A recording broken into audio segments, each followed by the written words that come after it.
Oke guys, welcome to the channel Dirja TV. Dan pada kali ini kita akan membahas tentang materi pembelajaran implantasi dan presentasi SPH 2. Materi yang saya bawakan pada kali ini merupakan materi dalam bentuk turunan mata pelajaran biologi ya.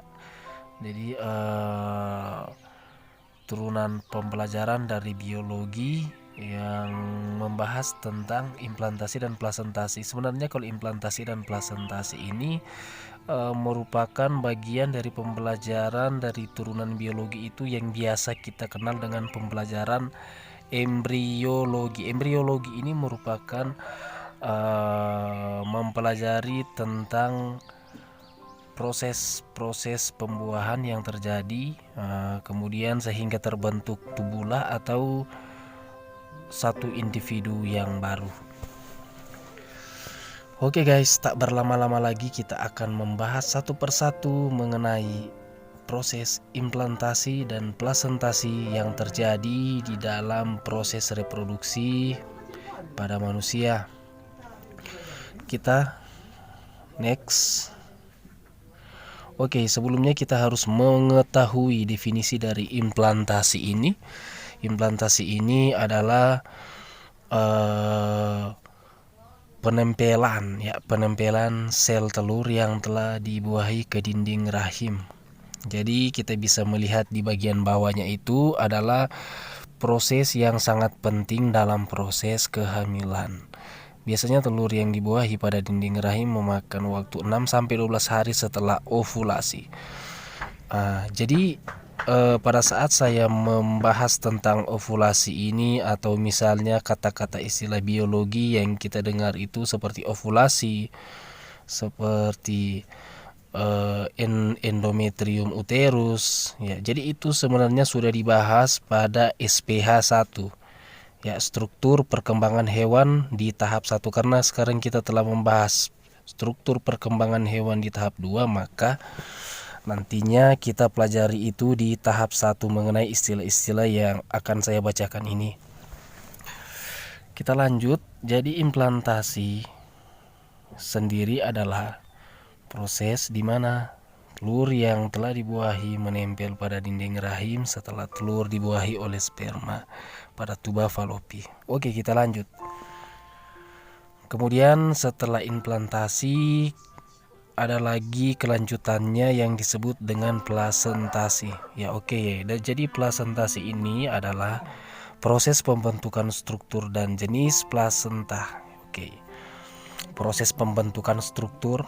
Jadi kata kunci dari plasentasi ini adalah proses pembentukan struktur dan jenis plasenta.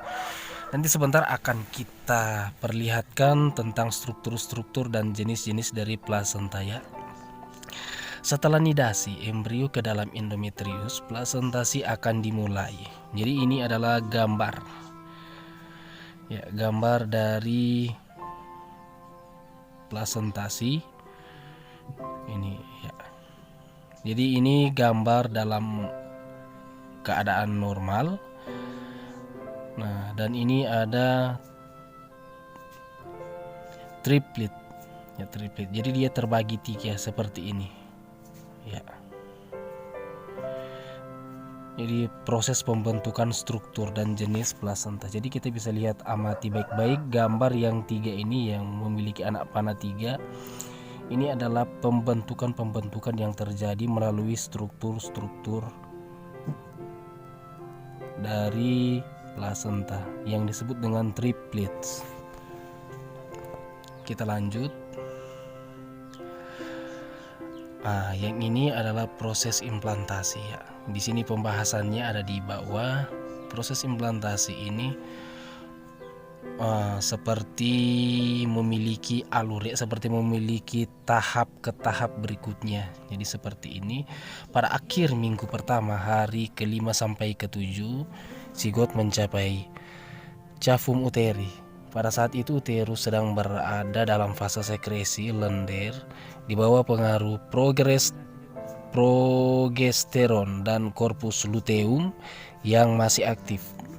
sehingga lapisan endometrium dinding rahim menjadi kaya pembuluh darah dan banyak muara kelenjar selaput rahim yang terbuka dan aktif. Kontak antara zigot stadium blastokista dengan dinding rahim pada keadaan tersebut akan mencetuskan berbagai reaksi seluler, sehingga sel-sel trofoblast zigot tersebut dapat menempel mengadakan infiltrasi pada lapisan epitel endometrium uterus. Jadi kalau endometrium uterus ini adalah dinding rahim. Jadi itu sudah dibahas dari SPH tahap 1. Terjadi implantasi. Jadi implantasi ini kan sudah dibahas di atas, yaitu proses penempelan. Jadi proses penempelan sel telur yang sudah dibuahi di dalam dinding rahim atau endometrium uterus. Mungkin pada pembelajaran ini ada rekan-rekan atau siswa-siswa yang mungkin tidak terlalu mengerti, dikarenakan ini dijelaskan dalam tingkatan yang sudah dalam level atas ya. Jadi sudah ada dasar-dasar yang harus dipelajari untuk mengetahui proses-proses seperti ini yang sudah dibahas. Jadi seperti itu. Jadi kalau kita sudah mengetahui istilah-istilah ilmiah biologis yang dipelajari pada struktur perkembangan hewan tahap pertama, maka ketika masuk dalam struktur perkembangan hewan tahap kedua sudah bisa kita pahami melalui pembahasan ini.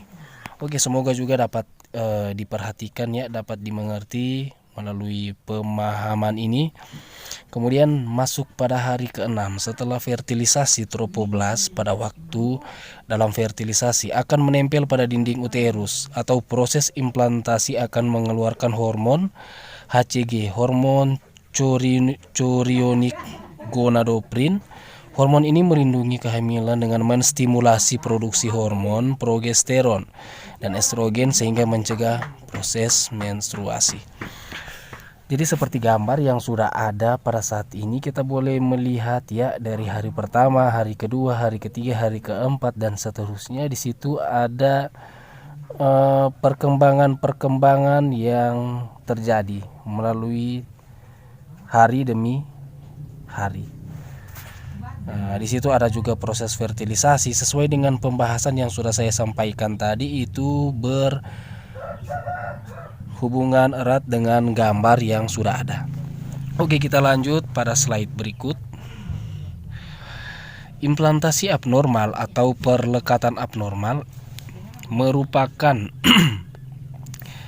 beberapa istilah digunakan untuk menyatakan perlekatan abnormal plasenta pada dinding uterus, seperti plasenta akreta, plasenta kreta, dan plasenta adesiva. Dalam perkembangan plasenta melekat pada dinding uterus melalui desi2 basalis. Kadang-kadang desi2 basalis tidak membentuk sempurna sehingga filik korionik melekat langsung pada myometrium plasenta atau akreta, menginvasi lapisan myometrium atau plasenta inkreta, bahkan menembus lapisan myometrium dalam serosum uterus. Ketiga jenis kelainan implantasi plasenta ini ya, ketiga jenis kelainan implantasi plasenta ini. Jadi ada juga gangguan yang terjadi ya, seperti misalnya dikatakan dengan perlekatan abnormal ya. Abnormal itu adanya gangguan pada implantasi plasenta ini. Jadi gambar ini bisa kita lihat sesuai dengan pembahasan yang sudah saya sampaikan. Oke, kita lanjut pada slide berikut. Proses plasentasi ini setelah nidasi embryum ke dalam endometrium, plasentasi akan dimulai. Pada manusia plasenta berlangsung sampai 12-18 minggu setelah fertilisasi. Fertilisasi ini saya katakan kembali bahwa fertilisasi ini adalah fertilisasi adalah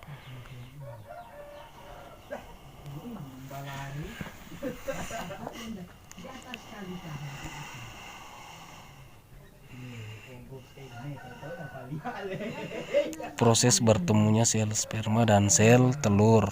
Jadi proses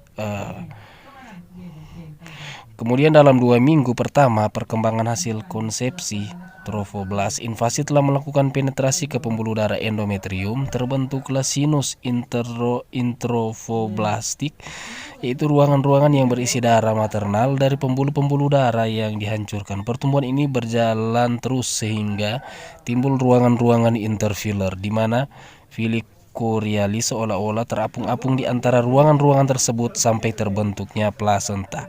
Sesuai dengan pembahasan ini berhubungan erat dengan gambar yang di bawah. Jadi kita bisa melihat membandingkan pembahasannya melalui gambar yang sudah ditampilkan. 3 minggu pasca fertilisasi, sirkulasi darah janin dini dapat diidentifikasi dan dimulai pembentukan filiochorialis. Sirkulasi darah janin ini berakhir di lengkung kapiler atau capillary loops di dalam filicorialis yang ruang interfilinya dipenuhi dengan darah maternal yang dipasok oleh arteri spiralis dan dikeluarkan melalui vena uterin. Filicorialis ini akan bertumbuh menjadi suatu massa jaringan yaitu plasenta. Oke, kita lanjut. Jadi ada pun juga fungsi plasenta, yaitu transport zat dari ibu ke janin, penghasil hormon yang berguna selama kehamilan. Sebagai barir, fungsi plasenta melayani segala kebutuhan embrio atau fetus dalam hal respirasi, nutrisi, ekstresi, proteksi, juga sebagai kelenjar endokrin penghasil hormon. Fungsi plasenta sebagai kelenjar endokrin. Plasenta menghasilkan hormon-hormon yang berperan penting dalam memelihara kelangsungan hidup embrio. Jadi yang dimaksud dengan kebutuhan embrio, melayani segala kebutuhan embrio fetus dalam hal respirasi, nutrisi. Jadi kalau respirasi ini kan dia berbicara tentang proses pernapasan, itu proses pernapasan. Nah, jadi ketika terbentuk plasenta, maka plasenta ini akan memberikan fungsi dalam hal respirasi atau pernapasan. Kemudian menyediakan nutrisi yang diperlukan bagi sel-sel agar supaya sel-sel tersebut dapat terus beregenerasi, akan memperbanyak diri sehingga akan membentuk sebuah perkembangan yang lebih stabil. Kemudian ada juga ekskresi, proses pengeluaran. Kemudian proteksi adalah juga proses pertahanan. Jadi di sini juga dalam hal proteksi, ketahanan juga sebagai kelenjar endokrin. Jadi ini hal-hal yang sangat berguna dalam proses perkembangan bayi melalui fungsi dari plasenta.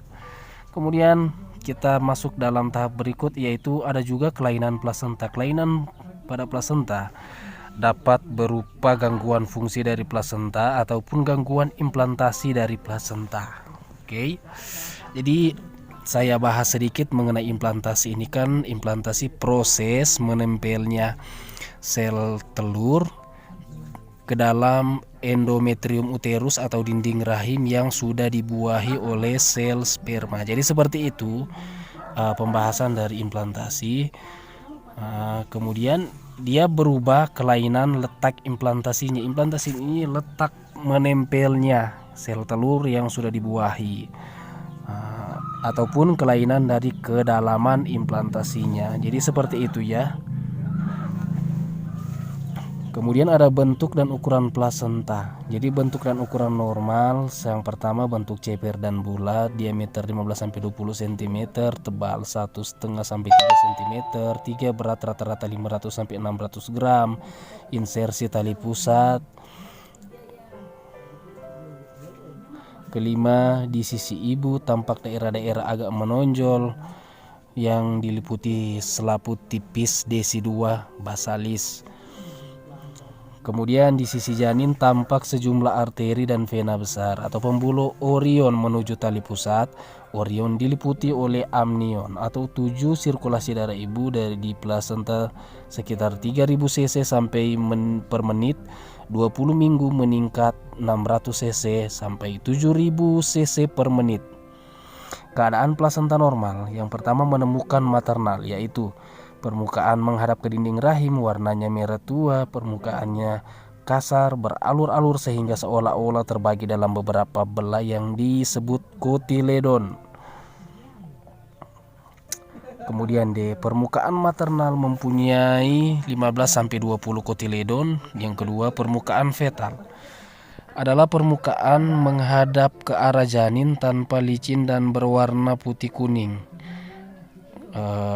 Terbagi atas A, permukaan fetal diliputi lapisan amnion yang tipis dan bening sehingga kelihatan membayang di bawahnya pembuluh darah yang bercabang.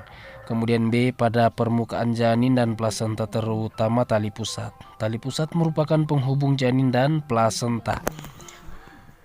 Kemudian D, tebalnya kira-kira 50 cm, berwarna putih kuning dan tampak terpilih yang tidak sama tebalnya pada semua tempat.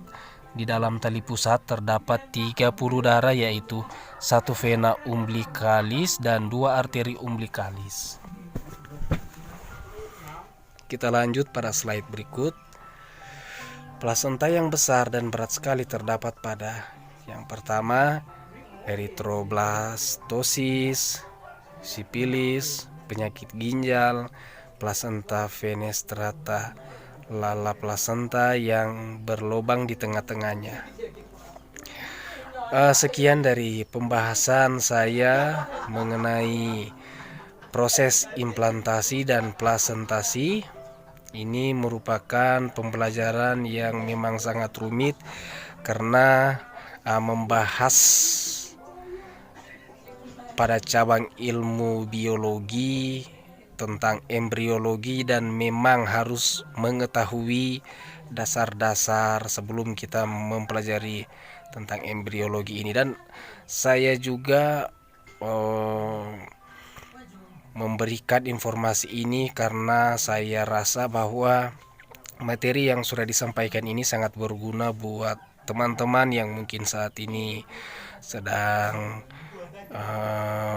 menjalani jenjang pendidikan di tahap perguruan tinggi atau S1 yang masuk dalam jurusan biologi atau ilmu biologi. Pastinya ini sangat memberikan manfaat yang sangat baik untuk memberikan dasar atau juga sebagai referensi dalam kita nantinya akan membuat satu penelitian. Terima kasih. Jangan lupa untuk like, subscribe, komen, dan bagikan agar supaya pembuat konten akan lebih semangat lagi dalam berkarya untuk selalu membagikan informasi-informasi pembelajaran terkait dengan pelajaran-pelajaran biologi. Oke, terima kasih. Jangan lupa subscribe dan aktifkan notifikasinya agar kalian bisa tahu video-video terbaru gua, dan jangan lupa like dan aktifkan loncengnya lur. Oke.